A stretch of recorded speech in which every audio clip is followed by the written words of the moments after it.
Coimbatore Basham Constructions in Crown Residences. Special price square feet per 7599 only. For bookings call 98404 77777. ஒன்றும் சொல்லாம உசுர தொட்டாய மனசை இடிக்க வச்ச சீனி மிட்டாய. அதுக்கு தகுந்த மாதிரி சென்னை வந்தோம். சென்னையிலையும் வந்து அந்த போராட்டங்கள் நிறையா இருந்தது. அவ்வளோ கவலைகள் இருந்தது, கஷ்டங்கள் இருந்தது, பிரச்சனைகள் இருந்தது.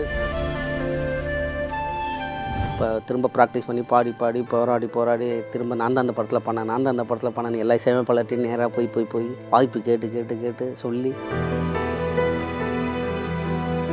அப்போ தான் ஒரு ஸ்டேஜில் கமல் சார் சொன்னபோது நீங்கள் ஒரு டாக்டர் அப்படின்னு அவர் 2-3 தடவை சொன்னவொடனே எனக்கு எதான்ட்டு ஏன் இவ்வளோ நாள் சொல்லுங்க அதை பற்றி பேசலை அப்படின்னு. அதனால் முத நான் கார் வாங்கும்போதே எங்கள் வீட்லேயே தெரியாது. இங்கே முன்னாடி ஒரு கார் நிற்குதானே, ஆமாம் அப்படின்னு காரில் உட்காரு அப்படின்னு. பின்னாடி போய் உட்கார வராங்க, ஏம்மா முன்னாடி வானே, என்ன டிரைவர் பக்கத்தில் உட்கார சொல்கிறீங்க, உட்காரு வான்னு திறந்துட்டு வந்து உட்காந்து. மனைவி அமைவது இறைவன் கொடுத்த வரம்னு சொல்கிறது அது உண்மையாகவே அது உண்மை தான். இப்போ என்னுடைய கேரக்டர் எனக்கு தான் தெரியும் இல்லையா, அதை புரிஞ்சுக்கிட்டு வாழறது பெரிய விஷயம். எதுவுமே தெரியாதுன்னு வச்சுங்களேன். அப்படிப்பட்டவனெல்லாம் லவ் பண்ணி கல்யாணம் பண்ணணும்னா எவ்வளோ பெரிய தியாகம் பண்ணியிருக்கணும். அந்த எதிர்பார்ப்பு எதுவுமே இல்லாத இருக்கும்பொழுதே நான் என்னை கல்யாணம் பண்ணாங்க. உண்மையிலேயே அது ஒரு பெரிய விஷயம். காதல் மனைவிக்காக ஒரு பாட்டு, சண்டாலி வாசத்திர அழகுல லேசாகி சாகி. சினி உலகம் நேயர்களுக்கு வணக்கம். சினி உலகமுடைய கலைமாமணி ஸ்பெஷலில் இந்த இன்டர்வியூவோட ஸ்பெஷல் கெஸ்ட் வந்து பார்த்தீங்கன்னா டாக்டர் கலைமாமணி. நிறைய அவார்ட்ஸ் வாங்கியிருக்கிறாரு, நிறையா சாதனைகள் பண்ண பாடகர் அண்ணன் வேல்முருகன் தான் இருக்காரு. வணக்கம்ண்ணா. வணக்கம். எப்படி இருக்கீங்க? நல்லா இருக்கேன். உங்கள் பார்த்த உடனே வந்து பார்த்தீங்கன்னா எனக்கு வணக்கம் அண்ணா அப்படின்னு சொல்லுவது, ஹாய் டூட் எப்படி இருக்கிறீங்க? Hi dude. ஸோ அந்த டூட் அந்த பட்டம் வந்ததுக்கப்புறம் எப்படி இருக்குது உங்களுக்கு? யாராவது வெளியில் அப்படி கூப்பிட்றாங்களா எங்கேயாச்சும் பார்த்தா ஸ்பெஷலாக? நிறைய ஷோஸில் இப்போ வந்து இப்போ அண்மையில் கூட ஒரு அவார்டு ஃபங்க்ஷன் போயிருந்தேன், விருது விழா. ஃபுல்லாகவே டியூடாகவே மாறிட்டீங்க போல இருக்குது, வாங்க டியூட் அப்படின்னாங்க. ஹாப்பியாக தான் இருக்குது. அதுவும் கொடுத்தது யார்? டாக்டர் கமல்ஹாசன் சார் அந்த டியூடுன்ற பட்டத்தை கொடுத்தது. அதனால் ரொம்ப ஹாப்பி, ரொம்ப சந்தோஷம். ஆனால் டியூட் மாதிரி இருக்கேண்ணே. இருக்கிறீங்க, ஹைஃபையாக இருக்கிறீங்க. இந்த கண்ணாடி ஒரு புதிய மாற்றமாக இருக்குது, எதனால்? காரணம் ஏதாச்சும் இருக்கா? சும்மா விளம்பரம், வேறு ஒன்றும் கிடையாது. ஸ்டைலிஷ் ஒரு விளம்பரம். இப்போ பார்த்த உடனே கேட்குறீங்க இல்லையா, இந்த கண்ணாடி பற்றி பேசுகிறீங்களா, அதுக்காக இது போட்டாவே ஏதோ ஒரு அந்த ஒரு அவங்களுக்குள்ளே ஏதோ ஒன்று இருக்கியா அப்படின்னு. சூப்பர்ண்ணா. நம்ம வந்து இந்த நேர்காணலில் வந்துட்டு இந்த பிக் பாஸ் அப்படின்ற ஒரு விஷயத்த கேட்கலாம். அதை தாண்டி உங்களுடைய வாழ்க்கையை பற்றி நிறைய கேட்கலாம். நிறையா சாதனைகள் பண்ணியிருக்கிறீங்க. கடலூரில் ஆரம்பித்த உங்களுடைய பயணம் இன்னைக்கு வந்து பல கண்டங்களுக்கு போய் பாடிட்டு இருக்கிறீங்க. இந்த பற்றி உங்கள் வாழ்க்கையை பற்றி நிறையா பேசலாம். 2007 நீங்கள் வந்து சினிமா என்ட்ரி ஆகிறதுக்கு முன்னாடியே வந்து டாக்டர் பட்டம் வந்து வாங்கியிருந்தீங்க அமெரிக்கா பல்கலைக்கழகம். உங்களுடைய ஏர்லி ஸ்டேஜ் என்ன பண்ணிட்டு இருந்தீங்க? உங்களுடைய சின்ன வயசு பருவங்கள், மெமரிஸ்? ஆக்சுவலாக ஒன்றும் இல்லை, சாதாரணமாக நான் வந்து ஊரில் கிராமத்தில் நம்மளுடைய ஊர் கோயிலில் வந்து இந்த ரேடியோ ஆர்ன் கட்டி அதில் பாடல்கள்லாம் ஓடும் இல்லையா, அந்த மாதிரி அந்த பாடல்கள் ஓடும்பொழுது அந்த பாட்டு அப்படியே நம்ம கடைக்கு வீட்டிலேருந்து போயிட்டு வாடான்னு சொன்னாக்கா ஏதாவது வாங்கிட்டு வர போகும்போது அந்த பாட்டு ஒழிக்கும் போது அப்படி கேட்டு அது திரும்ப நம்ம ரிட்டன் பாடிக்கிட்டே போகிறது, பாடிக்கிட்டே வர்றது, அப்படி உருவானது தான். வேறு ஒன்றும் கிடையாது. பெருசாக நம்ம வந்து இந்த சாங் இப்படி பாட போகிறோம், இப்படி பாட போகிறோம் இப்படி அப்படின்னு எதுவும் பெரிய ஐடியாலாம் கிடையாது. அப்படியே பாட ஆரம்பிச்சது. அது ஒரு டைமில் வந்து ஒரு வாய்ப்பு கிடச்சிது, ஒரு மேடை கிடச்சிது. அந்த மேடையில் பாடினேன். அதை வந்து அப்படியே மக்கள் பாராட்ட ஆரம்பித்தாங்க, நண்பர்கள், ஆசிரியர்கள் அப்படி பாராட்ட ஆரம்பித்தோடனே அப்போ சரி சென்னைக்கு வரும் அப்படின்ட்டு அப்படி சென்னைக்கு வந்து இசைக்கல்லூரியில் திரும்ப இங்கே கல்லூரி சேர்ந்து அப்படியே படிச்சுட்டு இருக்கும்பொழுது, அதாவது அப்போ எப்படி அந்த நண்பர்களும் ஃபேமிலியும் என்னை நீ முயற்சி பண்ணி கிடைக்கும்னு சொன்னாங்களோ அந்த வைப்பு வந்து கரெக்டாக அதே அந்த ட்ராவலில் அதே மாதிரியே வந்துக்கிட்டே இருந்தது. வரும்போது ஒரு இடத்துல கரெக்டாக அதுக்கான அமைப்பு இருந்தது. முதல் படம் சுப்பிரமணியபுரம், மதுரை குழுங்க. அதுக்கு தகுந்த மாதிரி சென்னை வந்தோம். சென்னையிலையும் வந்து அந்த போராட்டங்கள் நிறையா இருந்தது. அவ்வளோ கவலைகள் இருந்தது, கஷ்டங்கள் இருந்தது, பிரச்சனைகள் இருந்தது. நம்மளை தான் ஏன்னா இப்போ இருக்கிற அந்த வாய்ப்பு மாதிரி அப்போ எதுவுமே கிடையாதுல்ல. அப்போ நம்ம தேடி போகணும். இப்போ நம்மள்கிட்டே இருக்குது, நம்ம ஒன்று பண்ணோம்னாவே அதுவே தேடி வந்துடும். ஏன்னா இந்த மாதிரி பண்ணியிருக்கீங்க சார்ன்னு சொல்லிட்டு டக்குன்னு வைரலாக வந்துடுவாங்க. ஆனால் அப்போ அப்படி கிடையாது. அப்போ வந்து ஒவ்வொரு அட்ரஸையும் கண்டுபிடிச்சி அந்த இடத்துக்கு போய் அவங்கள போய் சந்தித்து பேசுகிறதுக்குள்ளே போதும் ஆகிடும். அப்படியே சந்தித்தாலும் அவங்கள சந்திக்க முடியாது. யாரை நம்ம பார்க்க போகிறோமோ அவங்கள பார்க்க முடியாது. அதெல்லாம் நிறையா இருக்குது. அந்த அனுபவங்கள்லாம் வந்து நிறையா டைரக்டருங்களுக்கு சொல்லுவாங்களே, நிறையா இசையமைப்பாளர் சொல்லுவாங்க, நிறைய நடிகர்கள் சொல்லுவாங்க. அதுமாரி எவ்வளோ பேருடைய லைஃப்பில் அந்தமாரி இருக்குது. அப்போவும் அந்த மாதிரி போராட்ட காலகட்டத்தில் நானும் வந்த ஒரு பாடகராக அப்படி தான் வந்தேன். ஆனால் இருந்தாலும் எனக்கு ரொம்ப சீக்கிரமாகவே கிடச்சிது. நான் 2002 தான் சென்னைக்கு வந்தேன். ஆனால் 2007 எனக்கு அந்த வாய்ப்பு கிடச்சிது. இருந்தாலும் அதை நான் வந்து தக்க வச்சுக்கிட்டேன். அந்த ஒரு பாட்டுலன்ட்டு அப்படியே விட்டுறல. திரும்ப அப்படியே அந்த பாட்டுகளை இப்போ திரும்ப ப்ராக்டிஸ் பண்ணி பாடி பாடி போராடி திரும்ப நான் தான் அந்த படத்தில் பண்ணேன் எல்லா இசையமைப்பாளர்ட்டையும் நேராக போய் வாய்ப்பு கேட்டு சொல்லி அப்படி ஒரு படமாக வந்து இன்றைக்கி ஒரு 300-350 படங்கள் வரைக்கும் வந்திருக்குது. ரொம்ப அழகாக சொல்லியிருந்தீங்கண்ணா. நீங்கள் பேசும்போதே பாசிட்டிவிட்டி, நம்ம கூட இருக்கிறவங்க நம்மளுடைய வெற்றிக்கு எந்த அளவுக்கு ஒரு காரணம் அப்படின்றது உங்ககிட்ட தெரிஞ்சிருந்தது. நீங்கள் சொன்னீங்க இல்லையா, ஒரு டேரக்டர்கிட்டையும் ஒரு மியூசிக் டேரக்டர்கிட்டையும் நான் போய் அப்ரோச் பண்ணுவேன் அப்படின்னு. ஸோ அந்த வாய்ப்பு தேடி அலையிற ஒரு கஷ்டம் இருக்கும்ல, அது அந்த விரக்தி அடைவோம். அந்த என்னடா நம்ம நல்லா தான் இருக்கிறோம், திறமை இருக்குது, ஏன் இப்படி நடக்குதுன்ற மாதிரி ஒரு விரக்தி இருக்கும். அது உங்களுக்கு என்ன கற்றுக் கொடுத்துச்சு? இல்லை அந்த டைமில் உங்களுக்கு என்ன மனசில் ஓடிட்டே இருக்கும்? நம்மளை முதல்ல ரொம்ப மோல்ட் பண்ணி வச்சுப்போம். ஏன்னா நம்ம ரெடி ஆகாமல் அங்கே போய் அப்படி இப்படின்னு பார்த்துருவோம், வாய்ப்பு கிடச்சிரும். ஆனால் அவங்க கேட்கும்பொழுது நம்ம சரியாக அந்த திறமை போயிடுச்சுனாக்கா என்னடா இது அப்படின்ட்டாங்கன்னா அடுத்து திரும்ப வாய்ப்பே கிடைக்காது. அப்புறம் ஆமாம், அதனால் என்ன தான் நான் சரி பண்ணிக்கணும்னு நினைப்பேன் ஒழிச்சு. ஏன்னா அப்போ ஏதோ ஒன்று நடக்கிறதுக்காக தான் இந்த சுச்சுவேஷனே அமைஞ்சிருக்குது. இந்த மாதிரி ஆகணுங்கிறது தான் அமைஞ்சிருக்குங்கிறத நான் அப்புறமா தான் உணர்ந்த படத்தில் பண்ண பிறகு. ஏன்னாக்க அப்போ வந்து நாட்டுப்புற பாடல் வாய்ஸ் அப்படிங்கிறது வந்து ரொம்ப ரேர் தான். சரி சும்மா ஒரு லக்கில் வந்துட்டாருப்பா அப்படிங்கிற மாதிரி ஆகிடவும் கூடாது. அதனால் நம்மளை தயார் பண்ணிக்கணும் அப்படிங்கிறதுக்காகவே அதில் தான் நான் ரொம்ப இதாக இருந்தேன். சூப்பர்ண்ணா. ரொம்ப நீங்கள் பேசும்போது எக்ஸாக்டாக எனக்கு என்ன விஷயம் புரியுது அப்படின்னா, சுச்சுவேஷனை குறை சொல்லாத, நம்மளை தயார் பண்ணிக்க. கலைத்துறையில் கலைக்காக நிறையா விஷயங்கள் நீங்கள் பண்ணியிருந்தீங்க. கமல் சாரே கூட அது ஸ்டேஜில் வந்து சொல்லியிருந்தாரு. வியந்து பார்த்தோம் எல்லாரும், இவ்வளோ பண்ணியிருக்கிறாரா அப்படின்ற மாதிரி ஒரு ஆச்சரியமாக பார்த்தோம். அது வந்து எப்படின்னாக்க நம்ம மறைந்த அண்ணன் முத்துக்குமார் அண்ணன், ஆமாம், கவிதைக்கும் என்னுடைய கிராமிய பாடலுக்கும் சங்கத்து செய்தித்தாளெலாம் வந்தது. அது வந்து எப்படின்னாக்க ஒரு கலைஞனை ஊக்குவிக்கிற மாதிரி அடுத்தது நம்ம இன்னும் போராடணும். இன்னும் அப்போ தான் ஒரு ஸ்டேஜில் கமல் சார் சொன்னபோது, நீங்கள் ஒரு டாக்டர் அப்படின்னு அவர் 2-3 தடவை சொன்னவொடனே எனக்கு எதானது, ஏன் இவ்வளோ நாள் சொல்லுங்க அதை பற்றி பேசலை அப்படின்னா, அது சொல்கிறதுக்கான தருணம் வந்து இப்போ நீங்கள் சொன்ன பிறகுன்னா நம்ம எப்போவும் பயன்படுத்திக்கலாம். இனிமேல் நானாக சொல்லி அது யாரும் என்ன இவர் அப்படின்ற மாதிரி சொல்லிட்டாங்கன்னா என்ன பண்ணுறது தான் நான் சொல்லாமல் இருந்தேன். அது நல்ல அதையா நீங்களே அப்படி நினச்சிக்கிறீங்கன்னா அது ஒரு பெரிய சாதனை இல்லை. ஆக்சுவலாக என்னென்னா அது அதனால தான் இப்போ நீங்கள் அதை பற்றி கேட்குறீங்க. இப்போ நானே சொல்லியிருந்தேன்னு வச்சுக்கலாம், எங்கே பார்த்தாலும் உள்ளே கூட நான் போயிட்டு நான் இந்த எல்லாம் வாங்கியிருக்கேன் இதெல்லாம் வாங்கியிருக்கேன்னு அது ஏரில் வந்துருச்சுன்னு வச்சுங்களேன், அது பெருசாக இருக்காது. அதுவும் இல்லாத நான் எது செஞ்சாலுமே பெருசாக காட்டிக்கவே மாட்டேன். இன்னும் சொல்ல போனால் அதுமாரி ஆடுகளை ஒத்த சொல்லால் வந்த பிறகு கூட எதுவுமே சொல்ல, வீட்டிலே கூட தெரியாது, அவங்களுக்கே தெரியாது. அந்த சிடி வந்த பிறகு பிரித்து வீட்டுக்கு எடுத்து போயிட்டு இந்த படத்தில் நான் பாடி இருக்கிற என் பெருமை என் பேர் அப்படின்னா அவ்வளோதான் வச்சாச்சு. அதுக்கப்புறம் அடிக்கடி ப்ரோமோவில் போடுறாங்க உடனே. அப்போ எல்லோரும் ரொம்ப சந்தோஷம். அப்போ நான் வேறு எல்லார்ட்டையும் சொல்கிறேன், இந்த படத்தில் இந்த பாட்டுக்கு நான் தான் சார் பண்ணேன். அப்போ இன்னும் கொஞ்சம் அதிகரிக்குது வாய்ப்பு. அதனால் நான் கார் வாங்கும்போதே எங்கள் வீட்லேயே தெரியாது. நான் எடுத்துக்கிட்டு போகிறேன் விடியாலம்பரம் 4 மணி. ஆமாம், விடியாலம்பரம் 4 மணிக்கு எடுத்துக்கிட்டு போகிறேன். எடுத்துகிட்டு போயிட்டு அது வரைக்கும் வாங்கிட்டு நைட்டு ஃபுல்லாகவே ப்ராக்டிஸ் பண்ணி சுற்றி கற்றுக்கிட்டேன். அன்றைக்கி நைட்டோட நைட்டாக காரை சிட்டி உள்ளே கற்றுக்கிட்டு, ஏன்னா நான் தான் ஓட்டு போகணும், அவள் ரொம்ப சஸ்பென்ஸாக அதை பார்க்கணும் அப்படிங்கிறதுக்காகவே ஓட்டு போயிட்டு வீட்டுக்கு வாசலில் அந்த மெயின் ரோட்டில் நிறுத்தி 4 மணிக்கு ஃபோன் அடித்து வர சொன்னேன். எங்கே இந்த நேரத்தில் என்னை கூப்பிட்றேன், கொஞ்சம் அவன் வேறு கொஞ்சம் ரொம்ப பயந்த சுபாவம், சும்மா இருங்க நான் வரல அப்படின்னா, இப்போ வரலன்னா அவ்வளோதான் அப்படின்னு சொல்லிட்டு கத்தியை காட்டி மிரட்டுற மாதிரி மிரட்டுறேன். உடனே வந்துட்டாங்க. அந்த வகை என்னங்க அந்த நேரத்தில் தூக்கத்தோடனே எங்கே இருக்கிறீங்கன்னு தேடுறாங்க. இங்கே முன்னாடி ஒரு கார் நிற்குதானே, ஆமாம் அப்படிங்க, காரில் உட்காரு அப்படின்னா, பின்னாடி போய் உட்கார வராங்க.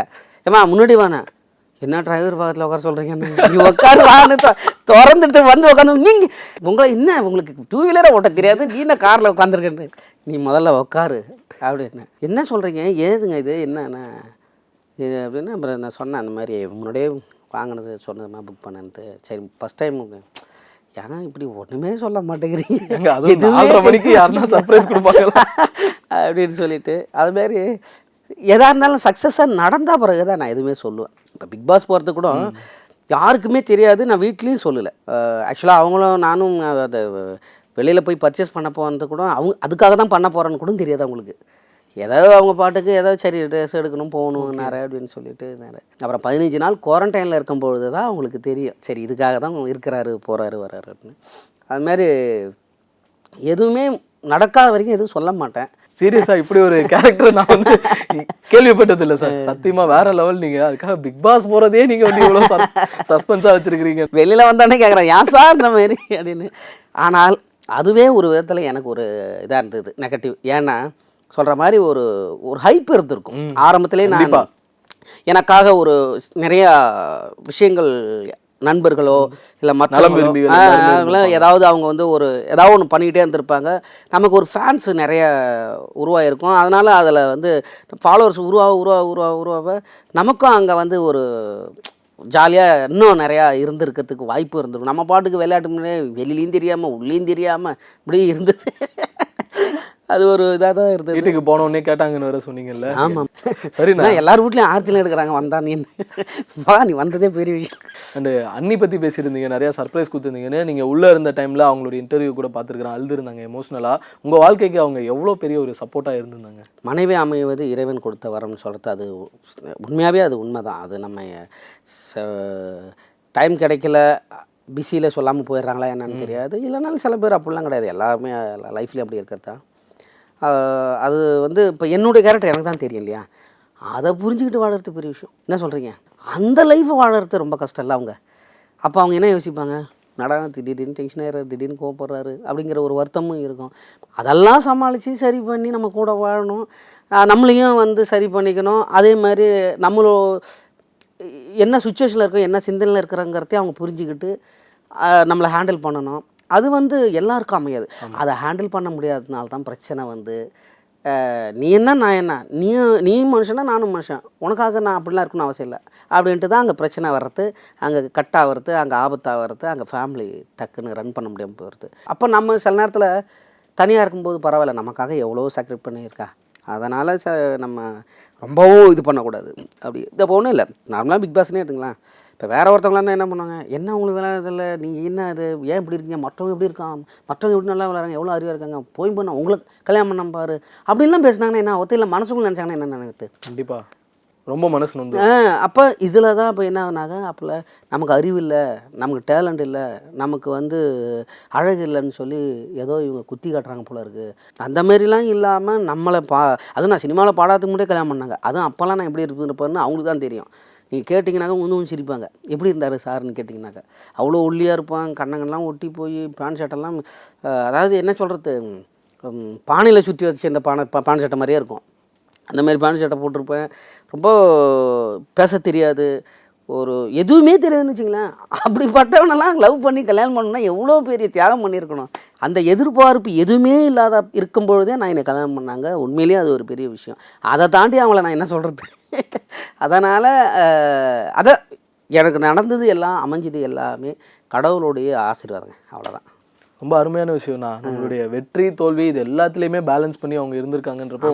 அதனால் அவங்கள நான் என்ன பண்ணேன்னாக்க, நம்ம இப்போ வந்து கல்யாணம் பண்ணிட்டோங்கிறதுக்காக நம்ம உடனே வந்து ஃபேமிலி அப்படி இப்படின்ட்டு போயிட வேணாம். பரவாயில்ல, நம்ம இப்போ மேரேஜ் பண்ணிட்டோம் இருக்கட்டும், ஆனால் நீ படி இனிமே. என்ன படிக்க சொல்கிறாரு அப்படின்னு நான் சொன்னேன். இல்லை நீ படி பார்த்துக்கலாம் அப்படின்னு சொல்லிட்டு அதுக்கப்புறம் அவங்கள வந்து நாங்கள் டிப்ளமோ தான் மியூசிக் காலேஜில் படித்தோம். அப்புறம் எம்ஜிஆர் ஜானகி மகளிர் கல்லூரியில் பிஏ 3 வருஷம் படித்தாங்க, எம்ஏ 2 வருஷம் படித்தாங்க, யூனிவர்சிட்டியில் எம்ஃபில் பண்ணாங்க. இப்போ வேல்ஸ் யூனிவர்சிட்டியில் பிஹெச்டி பண்ணிக்கிட்டு இருக்காங்க. அதனால் இப்போ அவங்கள பிஸியாகவே வச்சுக்கிட்டு இருந்தேன். அப்போ தான் நாம் ஃப்ரீயாக வெளில சுற்ற முடியும். இல்லைனாக்கா கல்யாணம் பண்ண அப்பயே ஒரு குழந்தை பிறந்துருச்சுன்னு வச்சுக்கலாம், அதுக்கு ஒரு பால் பாக்கெட்டு வாங்கிறதுக்காக தான் ஓடி உழைக்கணும்னு நினைப்போம் பொழுது நம்ம பெரிய தாட்டு போவோம், நம்ம கனவுகளை துரத்த முடியாது. ஆமாம், ஏன்னா அதனால் நீ படி, நான் முயற்சி பண்ணிகிட்டு இருக்கேன் அப்படின்னு இப்படி ஆரம்பிச்சு. சூப்பர். நான் உங்கள் கதை கேட்கும்போது எனக்கு சூரரை போட்டுற படம் வந்து ஞாபகம் வருது. அதில் அந்த கணவன் மனைவிக்குள்ளே எந்த ஒரு அண்டர்ஸ்டாண்டிங் இருக்குது சார். அது படமாக கதையை தான் சார் படமாக எடுக்கிறாங்க. அது படமாக எடுக்கும்பொழுது வெற்றி ஆகிடுது. நம்ம இதுமாரி இன்டர்வியூவில் சொல்லும் பொழுது சில பேருக்கு பிடிக்கும், சில பேருக்கு பிடிக்காது. நிச்சயமா உங்க கதை வந்து எல்லாருக்குமே பிடிக்கும். காதல் மனைவிக்காக ஒரு பாட்டு. சண்டாலி வாசத்திர அழகுல லேசாயி ஏந்தி பகலத்தனையும் லூசாயி பாய கடக்குறன் தரையில பீசாயி கையுங்காலும் ஒன்ன கண்டு ஓடவில்லடி ரவந்தும் கூட கண்ணு ரெண்டு மூடவில்லடி, பாவி புள்ள என்ன நீயும் ஓட விட்டடி, தாய் பாசத்தோட என்ன வந்து மோதி புட்டடி, தெரியலடி புரியலடி ஓ இருவிழி மனுஷனை இடுப்புல தூக்குதடி. அடா லிரிக்ஸ் உங்களுக்காகவே ரசிச்சு எழுதிருக்காங்க போலண்ணா.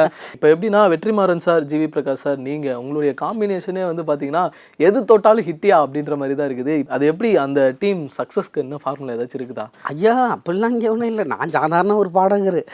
அவங்களுடைய உழைப்பு வேறு, அவங்களுடைய டேலண்ட்டு வேறு. என்ன ஒன்று, அவங்க பாவம் புண்ணியம் பார்த்து எனக்கு ஒரு வாய்ப்பை கொடுக்குறாங்க, வேற ஒன்றும் கிடையாது.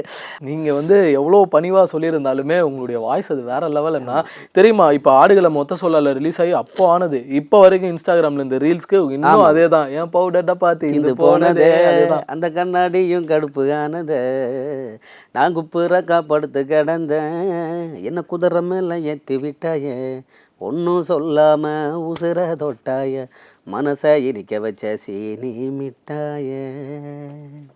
ஆடுகளம் பாடிட்டு வந்து வெளியில் வந்த பிறகு நான் சொன்னேன், இன்னும் கொஞ்சம் நல்லா பாட்டுக்கலாம்ல. உண்மையாக ப்ராமிஸாங்க, இறைவன் மேலப்படி இன்னும் கொஞ்சம் நல்லா பாட்டுக்கலாம்ல, சரியாக பாடலப்பா. ஐயோ பாடிட்டீங்க வந்துருச்சு விட்டுடுங்க, ஊரே கொண்டாடுது, நீங்கள் ஏங்க புலம்புறீங்கம்பா. எப்போ பாரு அதுதான், எந்த பாட்டு பாடினாலும் இன்னும் கொஞ்சம் நல்லா பாடுக்கலாம்ல, இன்னும் கொஞ்சம் நல்லா பாடுக்கலாம்ல, சே எனக்கு அது தெரியாமல் போயிடுச்சு அப்படி, இதுதான் நான் சொல்லிக்கிட்டே இருப்பேன். பிக் பாஸ் தான் உங்கள் வாழ்க்கையுடைய ஒரு மிகப்பெரிய சாதனை அப்படின்னு இல்லை. ஸோ வெளியில் வந்ததுக்கப்புறமா அந்த மாற்றங்கள் எப்படி இருக்குது, நீங்கள் உள்ள இந்த கற்றுக்கிட்ட விஷயம் என்ன? இப்போ நிறைய பேர் உங்கள்கிட்ட ஓப்பனாக பார்க்கும்போதே நாங்களே சொல்லிக்கோம், ரொம்ப வெள்ளந்தியாக இருக்கிறாரு, ஈஸியாக ஏமாத்திடலாம், அப்படிதான் அது உண்மை தோணுச்சு. அது இப்பயும் சரி, இப்பயும் ஏமாத்திடலாம், அதெல்லாம் எந்த மாற்றம் இல்லை. ஏன்னா அது யாரையும் நான் வந்து ஹர்ட் பண்ணக்கூடாதுன்னு நினைப்பேன், யாரையும் ரொம்ப புண்படுத்தக்கூடாதுன்னு நினைப்பேன், அது எப்பயுமே உள்ளது. ஆனால் பிக் பாஸ் பெரிய மாற்றம் தான் எனக்கு. எப்படின்னாக்கா, நம்ம ஒரு பின்னணி பாடகராக இருந்தோம், நம்ம குரல் நிறைய பேருக்கு வந்து தெரிஞ்சிருக்கும், ஆனால் நம்ம முகம் தெரிஞ்சிருக்கிறதுக்கு வாய்ப்பு இல்லை.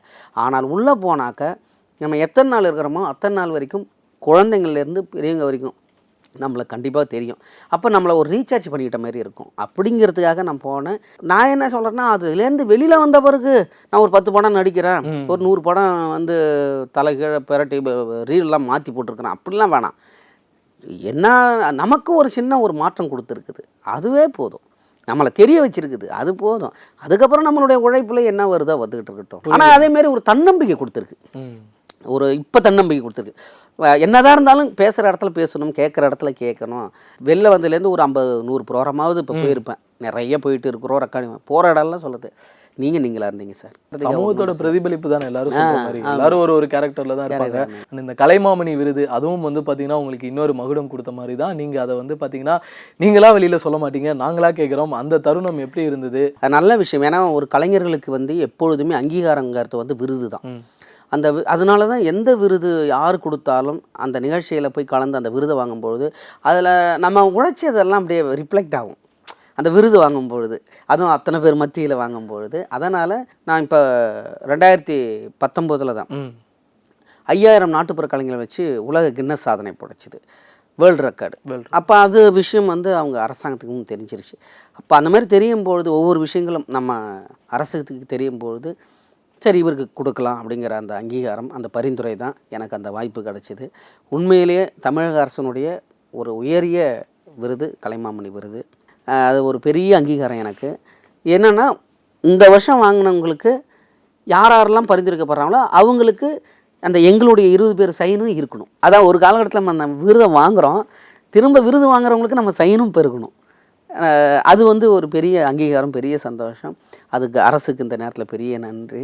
நல்ல ஒரு என்டர்டெய்னராக, நல்ல ஒரு பாடகராக எப்பொழுதுமே மக்களுக்காக நான் இருப்பேன் அப்படிங்கிறது இந்த நிகழ்ச்சி மூலமாக சொல்லிக்கிறேன். இது வந்து இப்படி ஒரு ஷோவே நீங்கள் நடத்துறது பெரிய சந்தோஷம். உண்மையிலேயே சினி உலகத்துக்கு பெரிய நன்றி. எண்ணம் போல் வாழ்க்கை அப்படின்னு சொல்லுவாங்க. உங்கள் மனசு போலவே உங்கள் வாழ்க்கையும் வந்து இன்னும் பிரகாசமாக இன்னும் சக்ஸஸ்ஃபுல்லாக அமைய வாழ்த்துக்கள். ரொம்ப நன்றி. தேங்க்யூ.